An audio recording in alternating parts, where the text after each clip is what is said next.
वह अप्रैल की एक साधारण दोपहर थी जब अचानक रूस की रहस्यमय कामचटका घाटी के एक दूरदराज के गांव में तट के पास किसी असामान्य जीव की अफवाह फैल गई, जिसने ग्रामीणों को आश्चर्यचकित कर दिया कि यह एक विशाल क्रूर ध्रुवीय भालू था। लेकिन अब सवाल यह है कि यह भालू कैसे आया वहां पहुंचे, क्योंकि आमतौर पर यह जानवर सैकड़ों किलोमीटर दूर आर्कटिक के बर्फीले क्षेत्र में रहते हैं। लेकिन असल में इसके पीछे एक कहानी है। कहानी बहुत दिलचस्प है। आज के वीडियो में मैं आपको वह अद्भुत कहानी बताने जा रहा हूं। इससे पहले कि अगर कोई दोस्त चैनल पर नए हैं तो कृपया चैनल को सब्सक्राइब करें। तो चलिए शुरू करते हैं। एक दिन अचानक जब यह भालू भोजन ढूंढ रहा था तो बर्फ का एक टुकड़ा टूट गया और दूर चला गया। मैं फिर से कहानी बता रहा हूं, लेकिन यह वैसे भी बहुत दिलचस्प थी। भालू शायद वहां वापस जाने की बहुत कोशिश कर रहा था जहां वह था, लेकिन उसके सभी प्रयास व्यर्थ थे, क्योंकि उसके चारों ओर केवल बर्फ और अंतहीन पानी था। और इस तरह एक साहसिक कार्य शुरू हुआ, उसकी जिंदगी। कई दिनों या कई हफ्तों के बाद जानवर एक अजीब भूमि पर पहुंच गया जो उसके लिए बिल्कुल नया और पूरी तरह से अज्ञात था। फिर जानवर अपनी मूल भूमि से लगभग 700 किलोमीटर दूर एक अज्ञात स्थान पर पहुंच गया, जिसके बारे में उसे कोई जानकारी नहीं थी। लेकिन अब तक वह काफी भूखा था, इसलिए नई जगह पर होने के बाद भी वह भोजन की तलाश में बाहर निकला। और भालू भोजन के लिए इधर उधर भटकता रहा, लेकिन उसके सभी प्रयास विफल हो गए, क्योंकि यह नई जगह न केवल उसके लिए अपरिचित थी, बल्कि यह बहुत गर्म था और उसके लिए उपयुक्त भोजन बहुत दुर्लभ था। भालू ने पहले तो इधर उधर देखा, लेकिन दूर से होने के बावजूद भी उसने गांव में प्रवेश करने की हिम्मत नहीं की। वह लोगों का शोर सुन सकता था। आमतौर पर भालू मानव आवासों से दूर रहते थे, लेकिन यह भालू भूखा था और बहुत थका हुआ था, इसलिए वह गांव की ओर चलने के लिए मजबूर हो गया। जैसे ही उसने गांव में प्रवेश किया, उसने एक इमारत देखी। दूर से ही वह आकर्षित हो गया, इसलिए वह इमारत की ओर चल दिया। वास्तव में यह उस गांव का एक छोटा सा पुलिस स्टेशन था। भालू वहां गया और लंबे सफर से थका हुआ, कमजोर शरीर और चेहरे पर लेट गया अपना चेहरा उठाया और मदद की प्रतीक्षा की। लेकिन स्थानीय पुलिस को इस दृश्य पर ध्यान देने में देर नहीं लगी। 2 अधिकारी जानवर को अच्छी तरह से देखने के लिए बाहर आए। भालू के बाल सफेद थे और पंजे बड़े थे, इसलिए पुलिस उसके पास जाने से काफी डर रही थी। जानवर के पास सावधानी से पहुंचे ताकि वह घबरा ना जाए, और इस डर से कि कहीं वे उन पर हमला न कर दें। अधिकारियों को अंततः एहसास हुआ कि जानवर वास्तव में ग्रीष्मकालीन देश के ठंडे बर्फीले क्षेत्र का एक ध्रुवीय भालू था। ध्रुवीय भालू उनके छोटे से गांव में कैसे आया?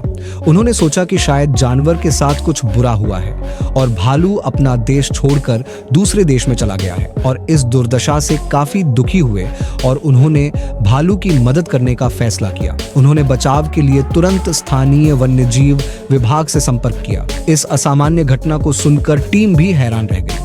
वे तुरंत भालू के पास पहुंचे और उन्होंने सबसे पहले भालू के पैर की देखभाल की और उसे ठीक करने की कोशिश की।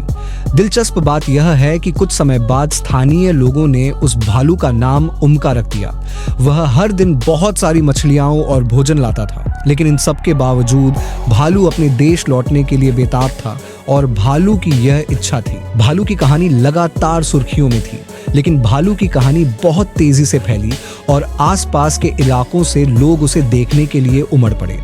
हालांकि पुलिस भालू पर कड़ी नजर रख रही थी ताकि कोई उसके करीब न पहुंच सके। यह बहुत उत्साह से किया गया, क्योंकि यह स्थानीय अधिकारियों के लिए एक गंभीर खतरा पैदा कर सकता है।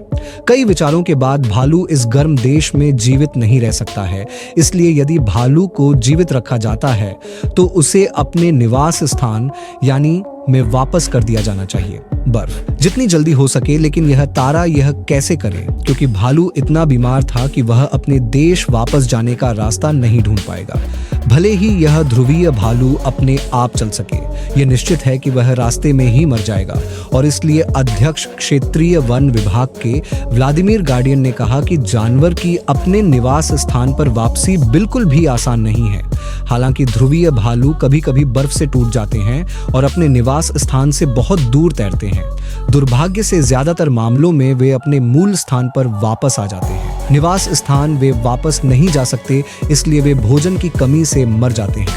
उम्का के साथ भी यही स्थिति होने की संभावना है, लेकिन स्थानीय लोग इसे स्वीकार नहीं कर सके। लेकिन सौभाग्य से कुछ ही दिनों में स्थानीय लोगों ने इस अतिथि को वापस करने के लिए सभी प्रकार की व्यवस्था की उनके निवास स्थान पर, और यहाँ तक कि क्षेत्र के राज्यपाल ने उस देश के प्रधानमंत्री को एक पत्र भेजा। रूसी क्षेत्र में भालू के पहुंचने के ठीक 8 दिन बाद उमक्का को उसके आर्कटिक घर में वापस लाने के लिए एक हेलीकॉप्टर के साथ साथ एक विशेष पिंजरे के लिए आवेदन करते हुए रूसी सरकार ने आखिरकार उसे ध्रुवीय क्षेत्र में वापस लाने के लिए एक बचाव अभियान शुरू किया। काफी जोखिम भरा, क्योंकि इससे पहले इस आकार के किसी भी जानवर को हेलीकॉप्टर द्वारा कहीं नहीं भेजा गया था, इसलिए यह काफी चिंताजनक था। लेकिन वे उमका को बचाने के लिए दृढ़ थे। कामचटका घाटी पहुंचने पर उमका को एक विशेष इंजेक्शन देकर सुला दिया गया, ताकि हेलीकॉप्टर की सवारी के दौरान भालू पूरी तरह से शांत रहे। और 700 किलोमीटर लंबी इस विशाल सड़क पर क्या होने वाला है, इसका किसी को अंदाजा नहीं था। पार करते समय चालक दल के सदस्य काफी चिंतित थे और अचानक उन्हें पिंजरे में एक अजीब सी आवाज सुनाई दी और उन्हें एहसास हुआ कि भालू जाग गया है। हर कोई सतर्क हो गया, क्योंकि वे भालू को डराना नहीं चाहते थे, क्योंकि अगर भालू ने कोई हरकत की तो पूरा हेलीकॉप्टर घबरा जाएगा। लेकिन सौभाग्य से उमका को चमत्कारिक ढंग से एहसास हुआ कि ये लोग उसकी मदद करने की कोशिश कर रहे थे, इसलिए वह पिंजरे से बाहर निकलने या किसी पर हमला करने की कगार पर था। कोशिश भी नहीं की, लेकिन अंदर चुपचाप बैठ गया। भालू बहुत डरी हुई स्थिति में था, लेकिन सभी को आश्चर्य हुआ कि भालू शांति से लेटा रहा। सब कुछ ठीक चल रहा था। आखिरकार वे भालू के निवास स्थान पर पहुंच गए। हेलीकॉप्टर से उतरने के बाद उन्होंने भालू को बाहर निकालने के लिए सबसे पहले पिंजरे का मुंह खोला। भोजन के साथ पिंजरे का पहला प्रयास किया गया। पहले भालू थोड़ा झिझका, लेकिन थोड़ी देर बाद वह पिंजरे से बाहर आ गया, क्योंकि मनुष्य का इतना कुछ साबित करता है कि मनुष्य वास्तव में सृष्टि का सर्वश्रेष्ठ प्राणी है